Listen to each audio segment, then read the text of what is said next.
Hello guys.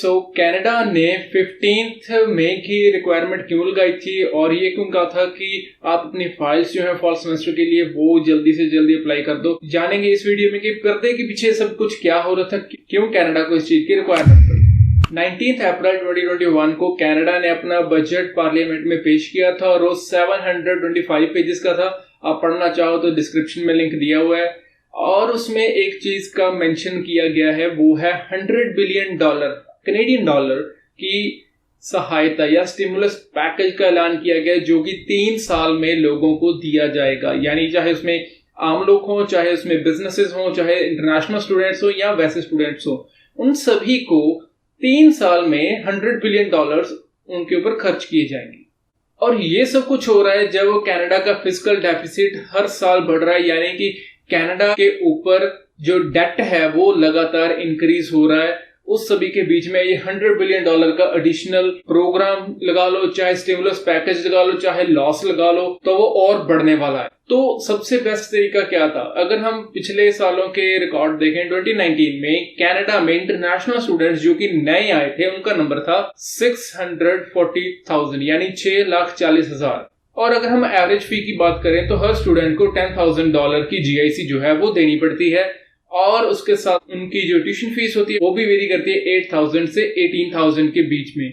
अगर हम average student की फी लगाएं 15,000 just for the sake of calculation, तो हर एक स्टूडेंट के जो है वो $25,000 हर साल कनेडियन इकोनॉमी में डाल रहा है। तो अगर हम इसकी टोटल कैलकुलेशन करें तो मेरे एस्टीमेट के हिसाब से 2019 में $16 बिलियन कनाडा की इकोनॉमी में गए। और 12 फरवरी 2021 को कनाडा ने खुद ये चीज मानी है कि international students around $20 billion Canadian economy में भेज रहे हैं। तो उनके लिए ये सिग्निफिकेंट अमाउंट है। मेरा एस्टीमेट था $16 बिलियन का। कनेडियन गवर्नमेंट एक्नॉलेज कर रही है $20 बिलियन। और 2021, 2022, 2023 की अगर हम बात करें, अगर यही नंबर रहता है तो स्टूडेंट्स उस $100 बिलियन का, सिर्फ इंटरनेशनल स्टूडेंट्स, उसका 60% हिस्सा जो है वो कनेडियन इकोनॉमी में ऑलरेडी दे देंगे। तो बजट अनाउंस हुआ 19 अप्रैल को। और कनेडियन इकोनॉमी में चाहिए था पैसा, तो पैसा कहां से आएगा? जल्दी अगर पैसा चाहिए तो क्यों ना इंटरनेशनल स्टूडेंट्स के ऊपर हम रिक्वायरमेंट लगा दें कि आप अगर 15 मई तक अपनी फाइल लगा देते हो कंप्लीट फाइल, तो फिर हम आपको 6 अगस्त तक रिजल्ट दे देंगे। समझ में आई बात? आप जल्दी जल्दी अपनी फीस भरोगे, अपनी जल्दी जल्दी जीआईसी भरोगे और वो डायरेक्टली जाएगी कनेडियन इकोनॉमी में, तो उनका जो फिस्कल डेफिसिट है वो भी कम होना शुरू हो जाएगा, उनका जो डेट है वो भी कम होना शुरू हो जाएगा। और इसी जल्दी की वजह से पिछले कुछ दिनों में आपने नोट किया होगा कि कनेडियन डॉलर की जो डिमांड है वो इंटरनेशनल मार्केट में ज्यादा हो रही है। और अगर किसी की डिमांड ज्यादा है जरूरत से, तो उसकी जो वैल्यू है वो भी इंक्रीज होगी। The basic law of economics.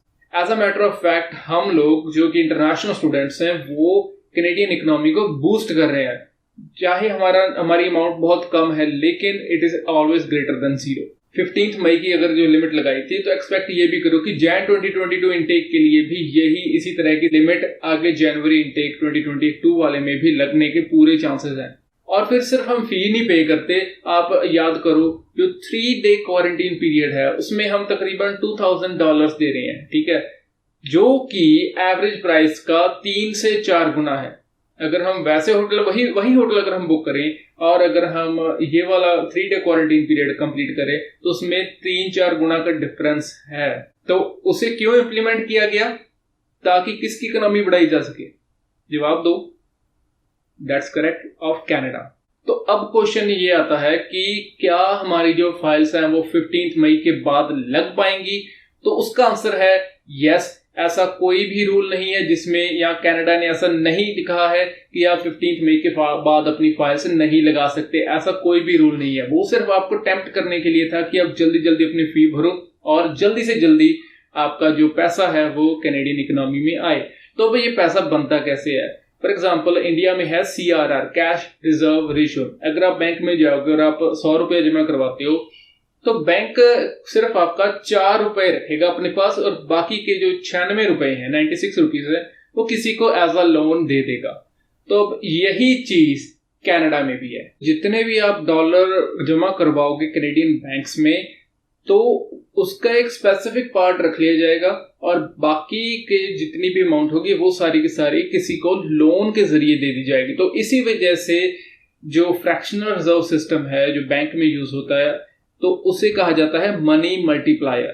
ठीक है, आप आर्टिकल पढ़ना चाहते हो इसके बारे में तो मैंने एक लिंक जो है डिस्क्रिप्शन में दे दिया है, so I would really suggest you to please read that out. और रही बात कि आज सुबह जो ट्वीट डाला था कनाडा इन इंडिया ने जिसमें कहा गया था कि आप कंप्लीट फाइल्स लॉन्च करो, तो उसमें कुछ लोगों के कंसर्न्स हैं कि बायोमेट्रिक अगर नहीं हुई या मेडिकल नहीं हुई तो क्या फिर भी फाइल इनकम्प्लीट है? तो आंसर इज यस, वो स्टिल इनकम्प्लीट है।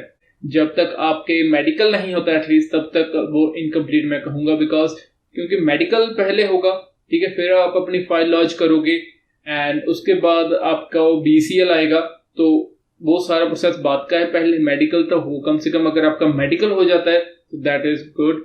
और कनाडा इन इंडिया या IRCC की तरफ से अभी तक कोई स्टेटमेंट नहीं आई है कि आपको मेडिकल खुद से करवाना है जैसे पहले होता था, या IRCC खुद आपको डिमांड करेगी कि जाइए आप अपना मेडिकल करवा के आइए। So these are still the unanswered questions. So जितना मुझे पता चला था कि क्या पर्दे के पीछे खेल है वो यही है कि कनाडा की इकोनॉमी खत्म हो चुकी है, उनका फिस्कल डेफिसिट बहुत ज्यादा हो गया, लॉस काफी हो रहा है and they need money. So that is why they asked the international students in a way कि आप 15 मई तक अपनी फाइल्स लॉन्च कर दो, या फिर उनका जो सही मतलब था कि आप 15 मई तक अपनी फीस जमा करवा दो।